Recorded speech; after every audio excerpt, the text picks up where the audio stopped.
Hello, my pretties. I'm a thin guy. Captain Obvious statement, I know.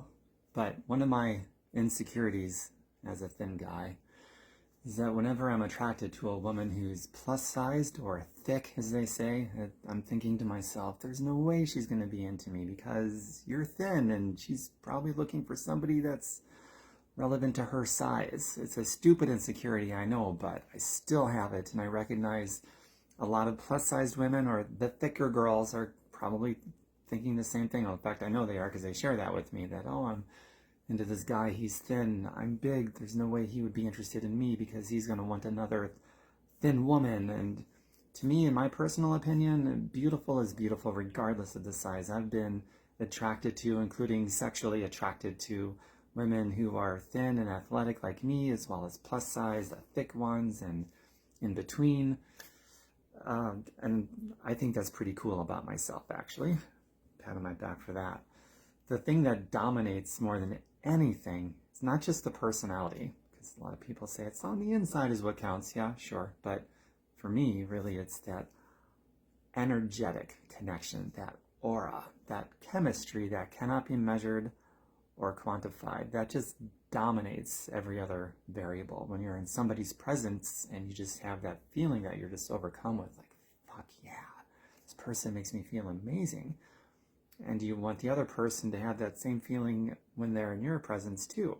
In fact, for me, I guess the primary objective in dating is to get in each other's physical presence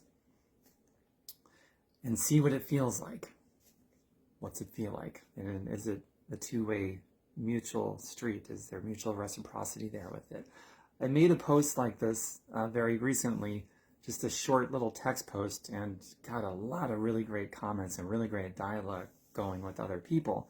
So that's what spawned this video. I'm like, I should expand on that and make a video where I can go more. Maybe open up the dialect even further for those of you that are watching this and making it to the end, to share your 2 cents and your perspective so we can all get outside of our own heads, because it's very valuable to get outside of our own heads. We learn that way versus staying with what we're familiar with. And of course, by default, we are familiar with whatever is rattling inside of our own heads. So to hear each other's different perspectives is a way to learn, grow.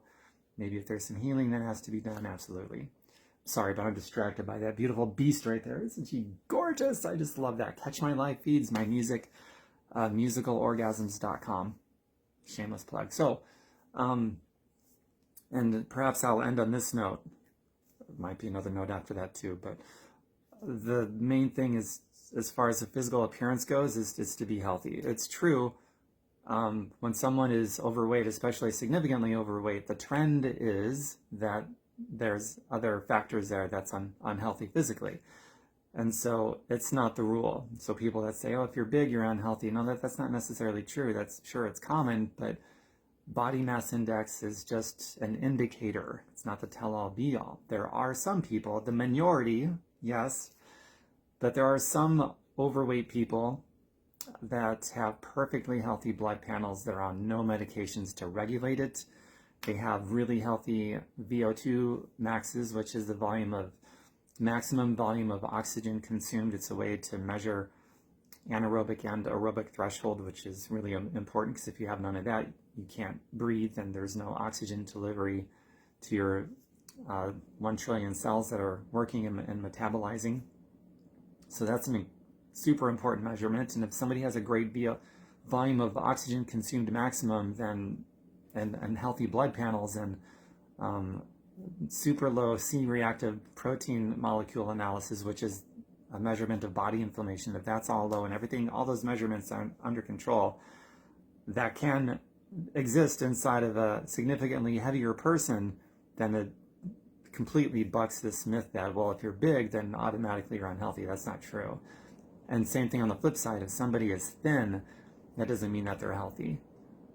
There's plenty of thin people that have large amount of fat in their arteries are hardening, they're thickening, they're a heart attack waiting to happen, and because they don't have the superficial indicators of a larger, fatter body, a larger BMI index, whatever measurement you want to use, but because they don't see those simple, superficial physical characteristics, things tend to go unnoticed, untreated, undiagnosed, therefore unaddressed.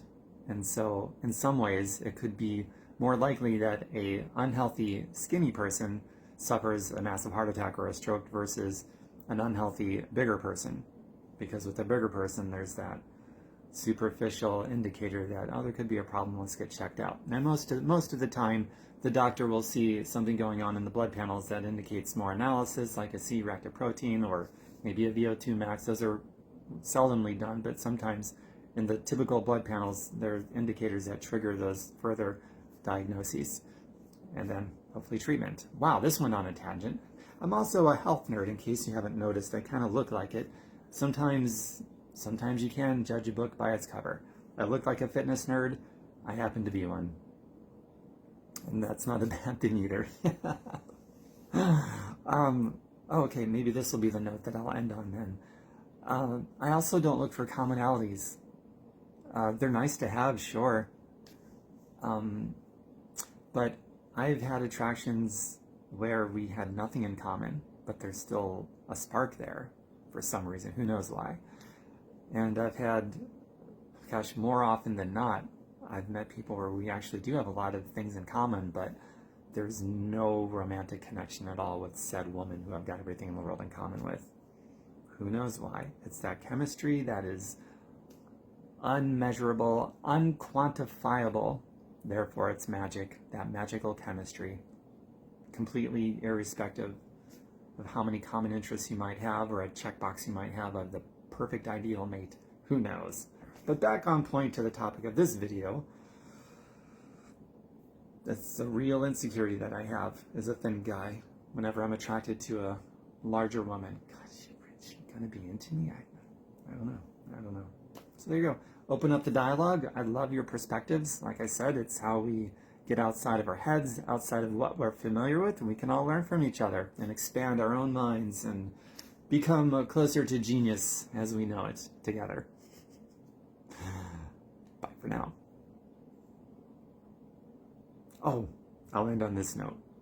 Caught it just in time. Speaking of the health and fitness stuff, the nerdy stuff, orgasmicpathways.com. I got so many workouts I posted there, recipes, healthy grocery lists, you name it. If something can be cherry-picked from it that helps you out, please do it.